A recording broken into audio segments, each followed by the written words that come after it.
Hello, this is the Chico Steak Life Sketches webcast, and we are here today with Taylor Bean.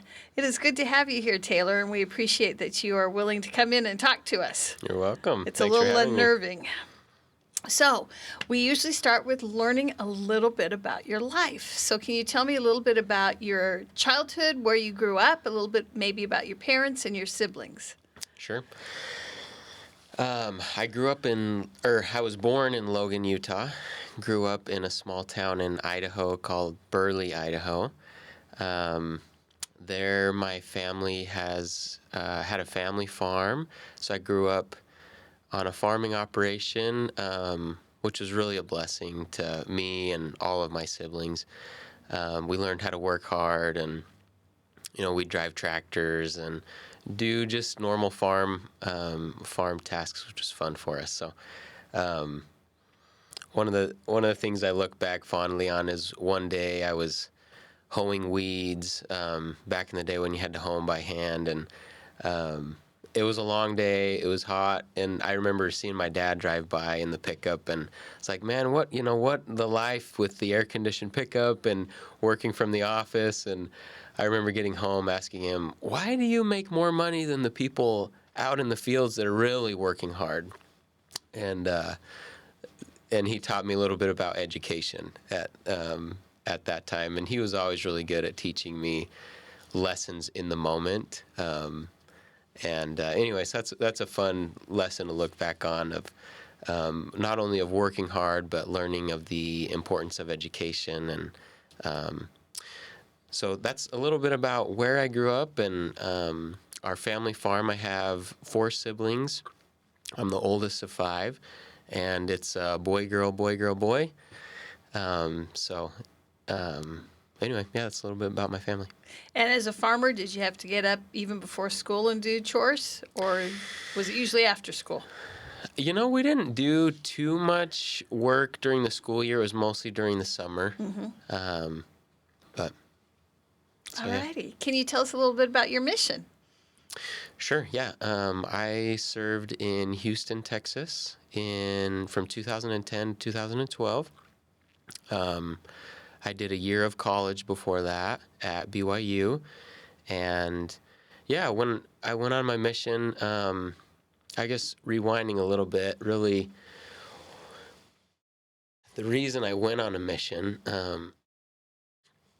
getting to that a little bit, is I don't remember when it was, but when I was a young teenager, President Gordon B. Hinckley came out with a challenge for the church, and he challenged the members of the church to read the Book of Mormon by the end of the year.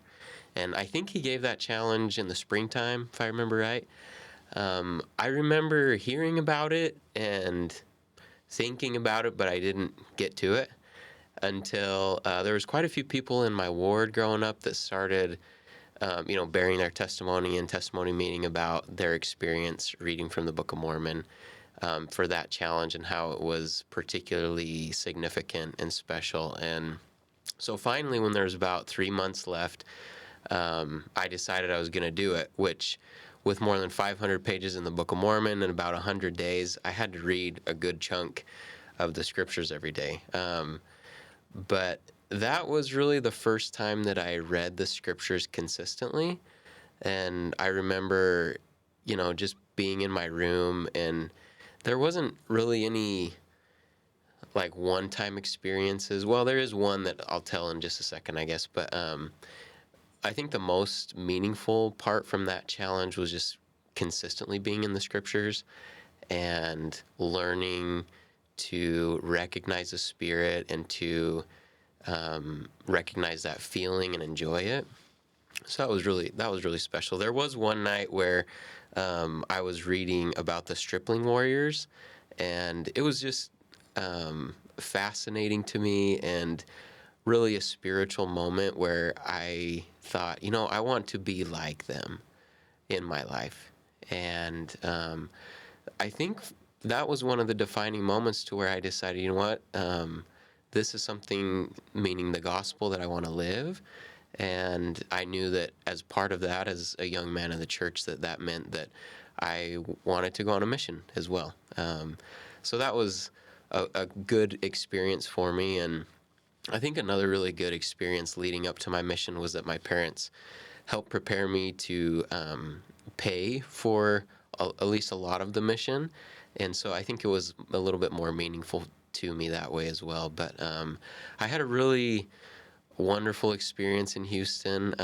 I served in Spanish, which growing up on a farm, we had a lot of workers that spoke Spanish. And so I was very excited and wanted to learn Spanish because I knew how valuable it would be after the mission and during the mission. But so I worked really hard to learn the language. And I just had countless experiences that drew me closer to the Savior, that helped me learn about receiving personal revelation and just other experiences that have shaped me in so many ways. When I look back at my mission, I think just how good of an investment it was for my future.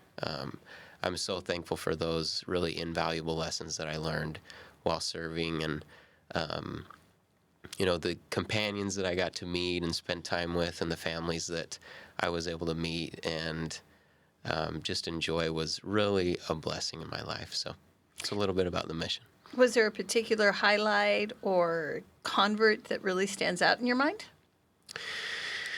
Yeah, there's a few, but one in particular, she may listen to this later on. Rosie and her family joined the church.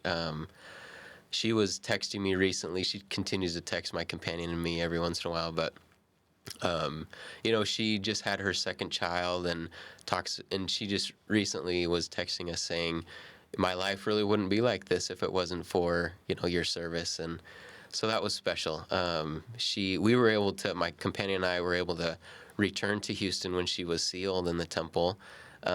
She's about our age. And anyway, she got married there and sealed in the temple. And that was a really neat experience. That's wonderful. Yeah. Now, we can get back to your college experience. You said that you did a year at BYU before you went on your mission. I assume you went back to BYU. Is that correct? I did, yeah. I didn't really know what I wanted to study, though. My first year of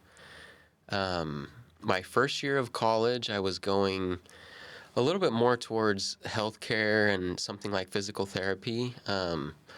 One thing I didn't mention growing up was that I got into running quite a bit. So I ran long distance track and cross country.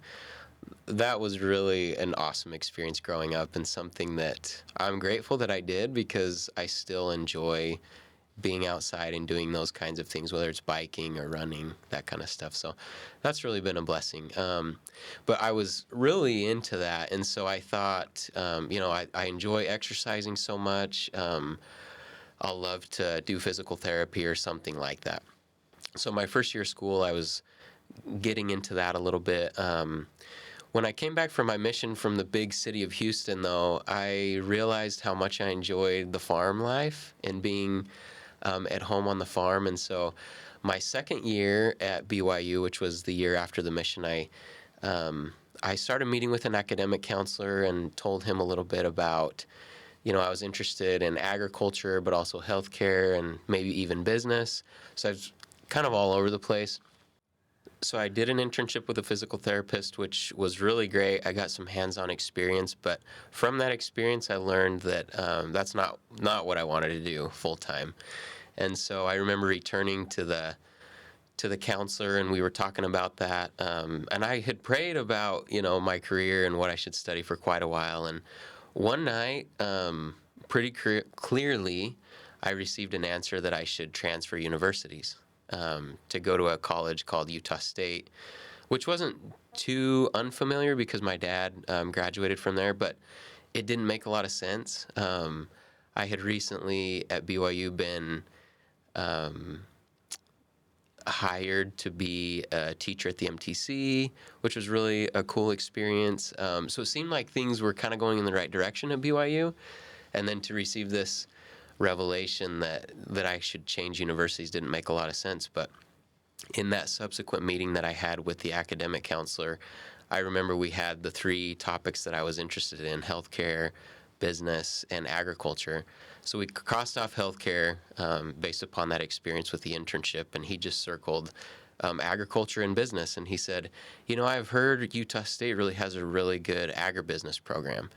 And so that was kind of when the stars aligned. And so the following year, I ended up transferring to Utah State and ended up finishing my last 2 years there. Excellent. And in that process, is that where you met your wife, or how did your wife come into your life?